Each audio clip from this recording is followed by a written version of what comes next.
بسم الله الرحمن الرحيم. الحمد لله رب العالمين حمد الشاكرين، الصلاة والسلام على سيد الأنبياء والمرسلين سيدنا ونبينا وشفيعنا ومولانا محمد وعلى آله وأصحابه الطيبين الطاهرين. قدرمنو اوریدونکو د ژوند له لارې د خپرونې مینوالو، السلام علیکم ورحمت الله وبرکاته. ستاسو روغتیا او خوشحالي د پاک رب نه غواړم، په دې هیله چې د صحت او عافیت جامې په تن ولرئ او خوشحالي مو په برخه وي. دا دی زه محمد یاسین فهیم د ژوند د لارې د خپرونې په وړاندې کولو کې ستاسو په خدمت کې یم. زموږ د نننۍ خپرونې موضوع د اودس فضیلت او همدارنګه د اوداسه طریقه. رسول الله صلی الله علیه وسلم فرمایی: من توضأ فاحسن الوضوء خرجت خطایاه من جسده. رواه مسلم. رسول الله صلی الله علیه وسلم فرمایی چې څوک په ښه طریقه باندې اودس وکړي نو د هغه د بدن نه به ټول صغیره ګناهونه ووځي. هغه صغیره ګناهونه که ستا لاسونو کړي وي، که ستا پښو کړي وي، یا د سترګو لیدلي وي، په غوږو دې اورېدلي، یا د په خولې ویلي، نو چې کله یو مسلمان انسان په سمه طریقه باندې هغه طریقه د اوداسه چې وروسته به موږ ذکر کړو په هغه طریقه باندې اودس وکړي، الله رب العزت به هغه صغیره ګناهونه د دې نه ټول وباسي. خو له بده مرغه چې تروسه موږ خپل اودس ته متوجه نه یو چې اودس په کومه طریقه کوو. همدارنګه رسول الله صلی الله علیه وسلم فرمایی: عن عثمان قال سمعت رسول الله صلی الله علیه وسلم یقول: ما من امرئ مسلم تحضره صلاة مكتوبة فيحسن وضوءها وخشوعها وركوعها إلا كانت كفارة لما قبلها من الذنوب ما لم يؤت كبيرة وذلك الدهر كله. رواه مسلم. حضرت عثمان رضی الله تعالی عنه فرمایی چې ما د محمد رسول الله صلی الله علیه وسلم نه اوریدلی دي چې رسول الله صلی الله علیه وسلم به فرمایل: داسې مسلمان به نه وي چې له هغه سره فرض مونځ مخامخ شي او دا بیا ډیر په ښه طریقه سره ډیر په ښه ډول باندې اودس وکړي او په ډیره خشوع او عاجزي سره الله ته ودرېږي مونځ وکړي، مګر دا چې دا مونځ به کفاره شي د ټولو لومبنیو ګناهونو لپاره، تر هغه چې کبیره ګناه یې نه وي کړي او دا به ټول وخت دوام کوي. یو انسان چې ډیره په ښه طریقه باندې اودس وکړي، د مانځه وخت شي او هغه مونځ ډیر په خشوع او په عاجزي سره ادا کړي، نو څومره صغیره ګناهونه چې دې کړي الله به هغه ورته معاف کوي او ټوله زمانه به دا دوام لري. همدارنګه د حضرت عمر رضی الله تعالی عنه مرفوع حدیث ده چې هغه فرمایي: قال رسول الله صلی الله علیه وسلم: ما منکم من احد یتوضأ فیبلغ أو فيسبغ الوضوء ثم يقول أشهد أن لا إله إلا الله وأشهد أن محمدا عبده ورسوله وفي رواية أشهد أن لا إله إلا الله وحده لا شريك له وأشهد أن محمدا عبده ورسوله إلا فتحت له أبواب الجنة الثمانية يدخلها من أيها شاء. رواه مسلم. حضرت عمر فاروق رضی الله تعالی عنه فرمایی چې رسول الله صلی الله علیه وسلم وفرمیل چې تاسو کې څوک مکمل اودس وکړي او بیا دا دعا ووایي، مکمل اودس وکړي او بیا دا دعا ووایي چې اشهد ان لا اله الا الله و اشهد ان محمد رسول الله، یا دا دعا ووایي چې اشهد ان لا اله الا الله وحده لا شریک له و اشهد ان محمدا عبده ورسوله، یا دا دعا یا هغه دعا ووایي، نو خامخا رسول الله وایي چې د دې دپاره به د جنت 8 واړه دروازې خلاصې شي او په کومه دروازه باندې چې دا غواړي دا به جنت ته داخل شي. د جنت ننوتلو لپاره صرف یوه دروازه کفایت کوي چې انسان پې ننوځي، خو دلته چې رسول الله صلی الله علیه وسلم 8 واړه دروازې ذکر کړي دي، د دې نه مطلب صرف عزت او اکرام دی چې د مسلمان عزت او اکرام به الله دومره کوي چې 8 واړه دروازې د جنت به الله ورته خلاصوي. همدارنګه حضرت ابی هریره رضی الله تعالی عنه فرمایی: قال رسول الله صلی الله علیه وسلم: ان امتی یدعون یوم القیامة غرا محجلین من آثار الوضوء. رواه البخاری. رسول الله صلی الله علیه وسلم فرمایلی دی چې زما امتی به د قیامت په ورځ راوغوښتلی شي نو د اودس کولو په وجه به د ده مخ او لاسونه او خپې رڼا کوي چې په دنیا کې اودس په کامله طریقې سره کړی دی او د دې مطلوب هم د رب العزت رضا وه چې په دې باندې دا مونځ وکړي نو د قیامت په ورځ به هغه انسان چې کامل اودس کړی د هغه ټول غړي به ځلیږي او د الله رب العزت حضور طرف ته به راځي. اوس قدرمنو اوریدونکو باید په دې پوه شو چې اودس څنګه وکړو. د اودس طریقه څنګه ده؟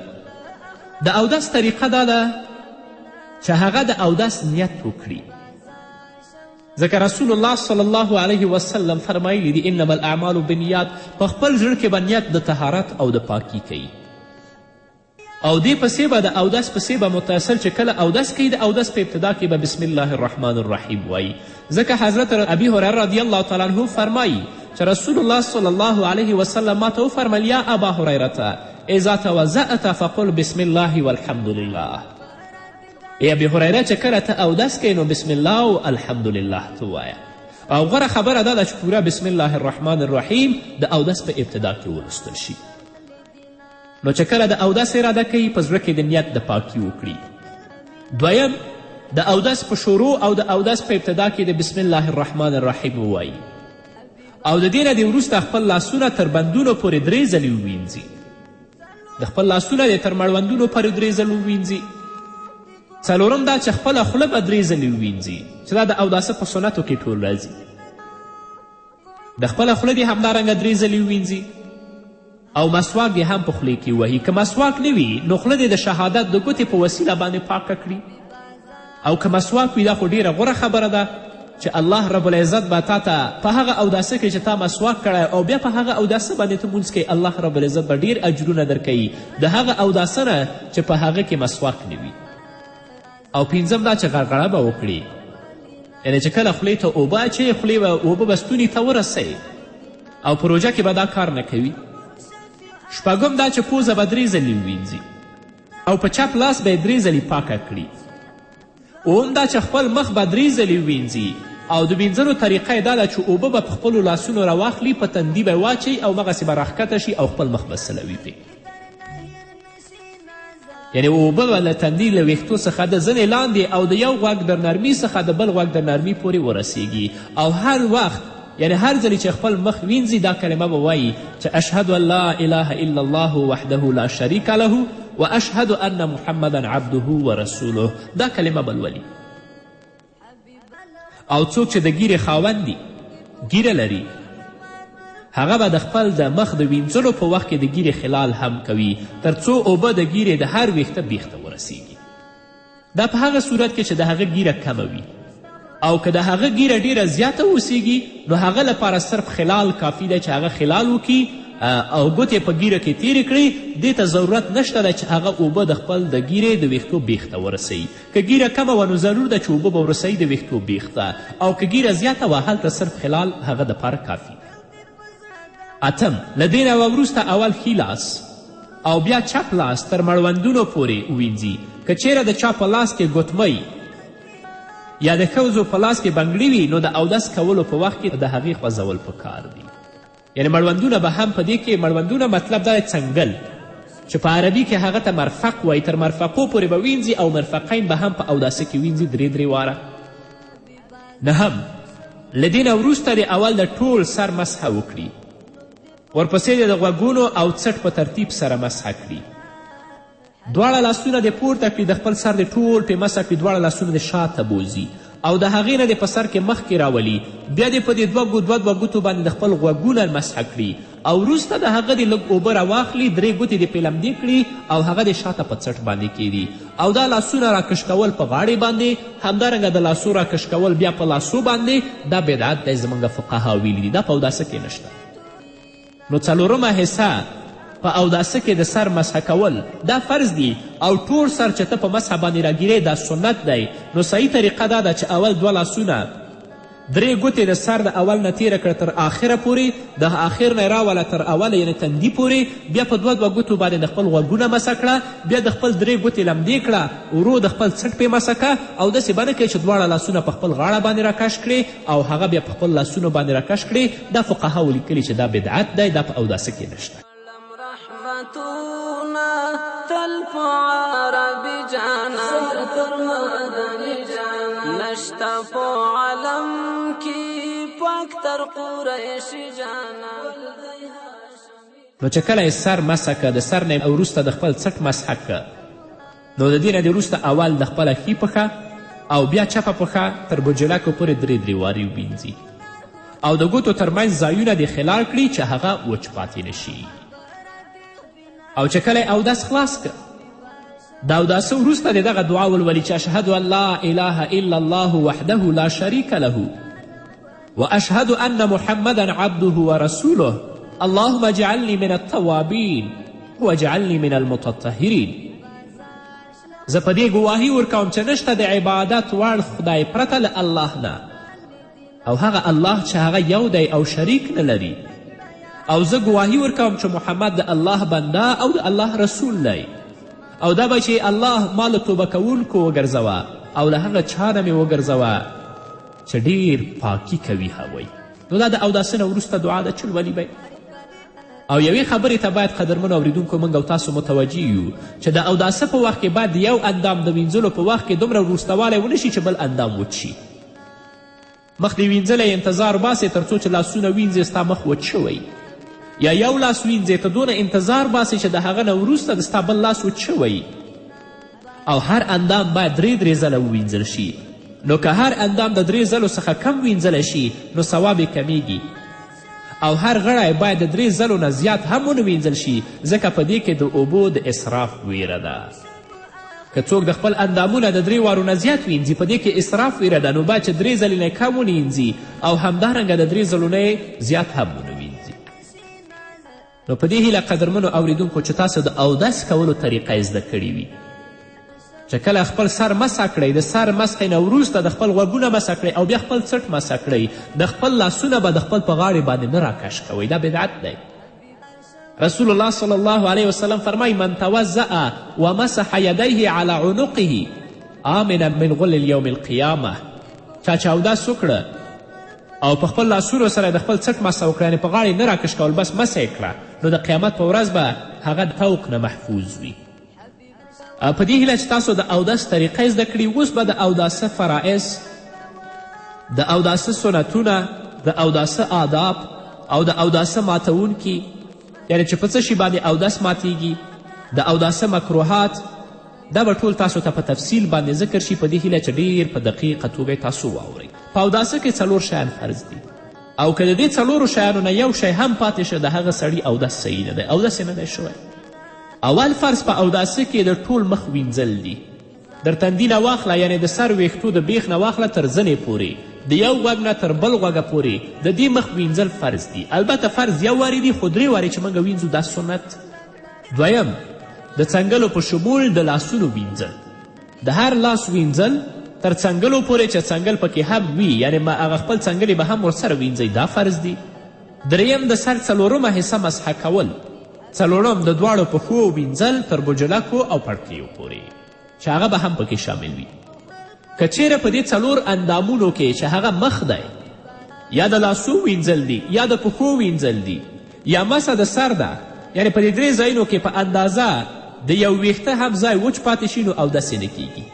نو باید چې د مخ په وینځلو کې موږ او تاسو دقیق شو، د لاسو په وینځلو کې دقیق شو، او همدارنګه د پښو په وینځلو کې ډیر زیر شو. ډیر داسې زموږ مسلمانان وروڼه دي چې اودس وکړي، خو د هغو لاس به وچ پاتې وي، یا به د هغو پښه وچه پاتې وي، یا به د هغو په مخ کې یو ځای وچ پاتې وي، او دا فقها لیکي چې په اندازه د یو ویښته هم په لاس کې یا په مخ کې یا په پښه کې یو ځای وچ پاتې شي، د هغه سړي اودس نه دی شوی. نو چې اودس نه دی شوی، مونځ به چیرته وشي؟ نو د اوداسه فرایض 4 دي، د مخ وینځل، د لاسونو وینځل، د پښو وینځل، او همدارنګه د سر 4مه حصه مسح کول. د اوداسه سنتونه 15 دي. اول، د اودس نیت کول، یعنې چې کله ته اودس کې نیت د پاکی به کوې. دویم، په شروع د اوداسه کې بسم الله الرحمن الرحیم ویل. حتی یو حدیث ده چې امام شافعي رحمه الله د هغه روایت کوي چې څوک بسم الله الرحمن الرحیم د اودس په شروع کې ونه وایي، هغه بالکل اودس صحیح نه دی، اودس یې نه کیږي. دریم، د دواړو لاسونو وینځل تر مړوندونو پورې، چې کله اودس کوي اول به د خپل دواړه لاسونه تر مړوندونو پورې 3 واره وینځې، د هغه نه به وروسته بیا خولو پوزې وینځې. څلورم، د خولې وینځل. 5 مسواک وهل. 6 په پوزه کې اوبه اچول یعنې د پوزې وینځل. 7 د ګیرې خلالول د هغه چا لپاره چې ګیره زیاته وي. 8 د لاسونو او پښو د ګوتو خلالول چې لاسونه دې د لاسو ګوتې دې خلال کړي او همدارنګه د پښو ګوتې دې خلال کړي چې د خپل وړه ګوته دې راواخلي د خپل د ګوتو ټول منځونه دې په هغه باندې خلال کړي. 9 هر اندام 3 ځلې وینځل. د مخ وینځل 1 وارې فرض دي، د لاسو وینځل 1 وارې فرض دي، د پښو وینځل 1 وارې فرض دي، خو 3 واره چې د اندام وینځې دا سنت. 10 د ټول سر مسحه کول. 4مه حصه یې فرض وه او د ټول سر مسحه کول دا سنت دي. 10 په ترتیب اودس کول. په ترتیب دا منه چې اول به خوله وینځې، بیا پوزه، بیا مخ، بیا لاسونه، بیا به د سر مسحه کوي او بیا به پښې وینځې.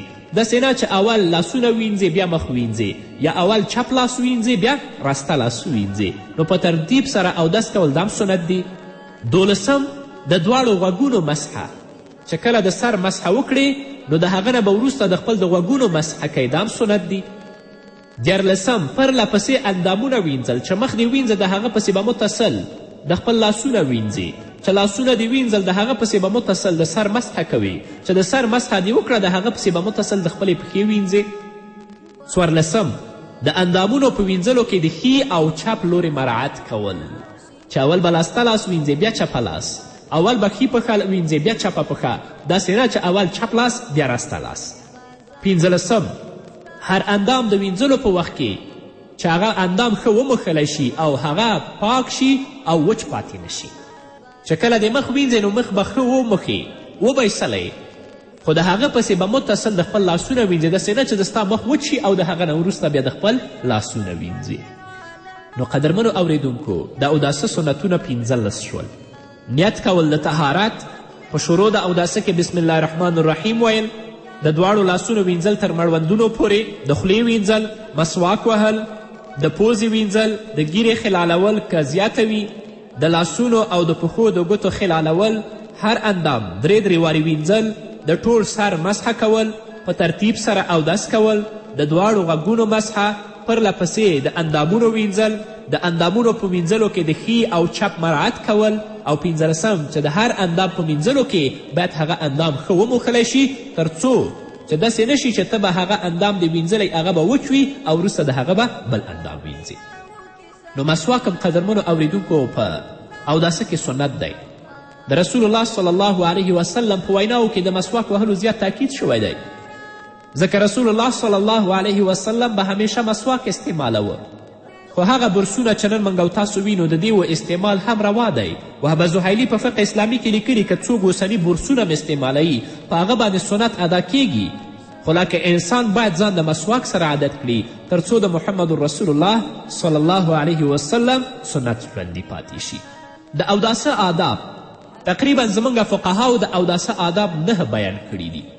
اول دا چې په جګ ځای دې کینی چې د اوبو څاڅکي هغه ته ورونه رسیږي او جامې پلیتې نشي. دویم د اودس کولو په وخت مناسبه او ښه خبره دا د ادب دا ده چې قبلې طرف ته کینی، یعنې مخې قبلې طرف ته شي. او دریم دا چې د اودس اوبه باید ځان لپاره په خپله راوړي شي، خپلی راوړي او له چا نه مرسته ونه غوښتل شي، او که څوک چاته د اوداسه اوبه ورکړي په هغې هم اودس کول روا دي، خو پرته له ضرورته له چا نه د اوبو غوښتل په کار نه دي. غوره خبره دا ده چې اوبه په خپله راوړي او په هغو اوبو باندې په خپله اودس وکړي. 4 په پوزه کې په چپ لاس اوبه اچول او پوزه په چپ لاس باندې ښه پاکول. 5 د اوداسه په وخت کې دنیاوي خبرې نه کول، که چیرې ډیره ضروري یعنی که خبره وي نو هغه څه باک نه لري، خو د اوداسه آداب دا ده چې په اوداسه کې باید خبرې ونه کړي. 6 د اودس آداب دا ده چې میخکۍ یا پیزوان یا ګوتمۍ یا بنګړي یا ساعت یا لاسبند او داسې نور شیان د اوداسه په وخت کې خوځول ډیر ضرور دي. دا له دې لپاره چې د هغو بیخ ته اوبه ورسیږي، ځکه که هلته کومه برخه د هغو وچه پاتې شي نو هلته بیا د انسان اودس نه کیږي. نو د اوداسه آداب دا دي که زموږ د خویندو په پوزه کې میخکۍ وي یا چا پیزوان اچولی یا ګوتمې یا بنګړي یا ساعت وي نو باید چې هغه ښه وخوځوي تر څو د هغو بیخ ته اوبه ورسیږي. اوم دا چې د اوداسه نه وروسته د اوداسه دعا باید ولستل شي، هغه دعا چې مخکې ما تاسو ته ولستله. اتم دا چې د اوداسه په وخت کې سلام کول نه دي پکار. که چا سلام وکړه نو جواب ورکول روا دي، خو بهتره خبر دا ده چې د اوداسه په وخت کې څوک چاته سلام ونه کړي او چاته سلام هم ونه شي. نهم دا چې د اوداسه په وخت اوبو استعمال ته ډیر فکر وشي چې ډیرې اوبه ضایع نشي، ځکه چې د اوبو ضایع کول هم ګناه ده. د حضرت عبدالله بن عمر بن عاص مرفوع حدیث دی چې هغه فرمایي ان النبي صلی الله علیه وسلم مر بسعد وهو يتوضأ فقال هذا الصرف یا سعد قال افي الوضوء صرف قال وان كنت على نهر جار. حضرت سعد بن ابي وقاص اودس کولو چې رسول الله صلی الله علیه وسلم ورسره تیر شو او هغه ته یې وفرمایه چې ای سعده دا اسراف دی، دا څه اسراف دی؟ سعد ورته ویلې آیا په اوداسه کې هم اسراف شته؟ رسول الله صلی الله علیه وسلم وفرمیل اگر که ته د روان نهر په غاړه باندې هم ناست اوسیږي نو هلته چې ته د 3 وارو نه بره د خپل اندام وینځې په دې کې اسراف دی. همدارنګه د حضرت عمر بن شعیب مرفوع حدیث دی، هغه فرمایي چې جاء اعرابی الى النبي صلی الله علیه وسلم یسأل عن الوضوء فاراه ثلاثا ثم قال هكذا الوضوء فمن زاد على هذا فقد اساء وتعدى وظلم. یو اعرابي د اودس په باره کې د رسول الله صلی الله علیه وسلم نه پوښتنه وکړه، نو رسول الله صلی الله علیه وسلم ورته د هر اندام 3 ځله د وینځلو طریقه وښودله او بیا رسول الله وفرمیل چې اودس دې ته وایي چا چې په دې باندې زیاتیالی وکړي، یعنې د 3 وارو نه زیات وینځه، هغه بد وکړل او ظلم او زیاته یې وکړه. نو باید چې د اوداسه په وخت کې د 3 ځله نه بره اندام ونه وینځل شي. او که څوک چیرې د اوداسه نه وروسته 2 رکعته تحیة الوضو مونځ ادا کړي هغه ډیر ثواب لري. لکن دا یاد ساتل پکار دی چې دغه لمونځ په ځینې وختونو کې نه کیږي. د مازدیګر د لمانځه څخه وروسته، د لمر پرېوتلو په وخت کې، د لمر د راختلو په وخت کې، د سهار د لمانځه وروسته او د زوال په وخت کې. خو چې دا 2 رکعته مونځ د اوداسه نه وروسته وشي دې کې ډېر زیات ثواب دی. خو ځینې زموږ ورونه دي چې کله اوداسه ته کښېني د هغو په 5 بوجکو باندې اودس نه کیږي. نو قدرمنو اورېدونکو په بلې خپرونې کې به هغه شیان چې اودس ماتوي په دې باندې غږیږو. دا وه زموږ نننۍ خپرونه چې ستاسو درانه حضور ته وړاندې کړه. تر بلې خپرونې پورې چې زه بیا هم ستاسو درانه حضور ته راځم، تاسو ټول په پاک رب سپارم. پاتې ژوند او پاتې ورځم نیکمرغه. الله وحشتنا ظلم زنجیرنا قتل فسادنا وحشتنا ظلم زنجیرنا قتل فسادنا رول بشریاتا نبی ازادی جانان هاشمی جانان وعلم رحمتنا تلف عربی جانان نشتا پو عالم کی پاک تر قریش جانان هاشمی جانان تگیل دنیا ورزو ستڑی سوی سا ورزو اڑیو بینوا ورزو تگیل دنیا ورزو ستڑی سوی سا ورزو اڑیو بینوا ورزو نیو نا امیدا گرانیو پساق جانان هاشمی جانان نیو نا امیدا گرانیو پساق جانان هاشمی جانان وعلم رحمتنا تلف عرب جانان نشتا پو عالم کی پاک تر قریش جانان هاشمی جانان خدایا گناہگاریم تا تا امیدواریم خوار حبیب ناچاریم خدایا گناہگاریم تا تا امیدواریم خوار حبیب ناچاریم خلاص مو شفاعت کړه ما د جنت جانان هاشمی جانان خلاص په شفاعت کړه ما د جنت جانان هاشمی جانان ولم رحمتنا تلف عربی جانان نشتا په عالم کې پاک تر قریش جانان هاشمی جانان